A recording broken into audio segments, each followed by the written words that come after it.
ఆర్సీబీని అవమానించిన ధోని. ఫ్రెండ్స్, నిన్న RCB versus CSK మ్యాచ్లో అయితే అనూహ్యంగా ఆర్సీబీ అయితే విన్ అయిందనమాట. అస్సలు ఆర్సీబీ క్వాలిఫై కూడా అవుతుందా అవదా అన్న సిచ్యువేషన్స్ నుండి మొదట 7 మ్యాచెస్లో 6 మ్యాచెస్ ఓడిపోయి పాయింట్స్ టేబుల్లో చిట్ట చివరన ఉన్న ఆర్సీబీ క్వాలిఫై అవుతుందని ఎవరు ఊహించలేదు. స్టార్టింగ్లో అన్ని మ్యాచెస్ చాలా బాగా ఆడుతూ మంచి రన్ రేట్ మెయింటైన్ చేస్తున్న సిఎస్కే ప్లే ఆఫ్స్ రాకుండా ఉంటుందని ఎవరు ఊహించుండరు. కానీ సిఎస్కేకి పెద్ద షాక్ ఇచ్చి ఆర్సీబీ క్వాలిఫై అయింది నిన్న మ్యాచ్లో.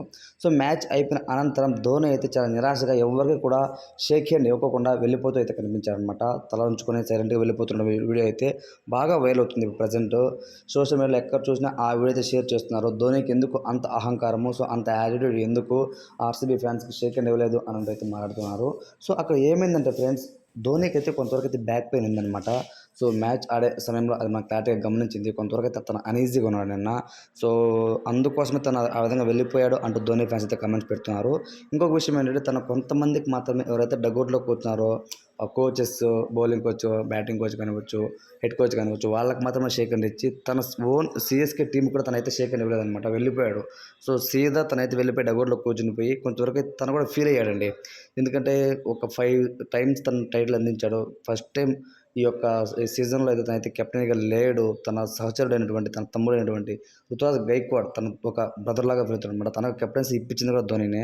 సో తన ఆధ్వర్యంలో ఈ విధంగా ఎలిమినేషన్ అయిపోవడం చాలా బాధగా ఎక్కువ కొంతవరకు అయితే ఫీల్ అవుతూ కనిపించారనమాట. అంతే తప్ప ధోనికి ఎటువంటి యాటిట్యూడ్ లేదు అని అంటూ కొంతమంది అయితే కామెంట్స్ పెడుతున్నారు.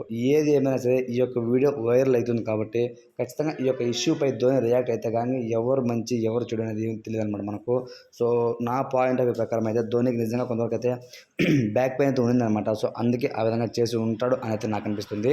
Friends, me point of view ప్రకారం తను ఏ పొజిషన్లో వెళ్ళి ఉంటాడో అన్నది కామెంట్ తెలియచేయండి.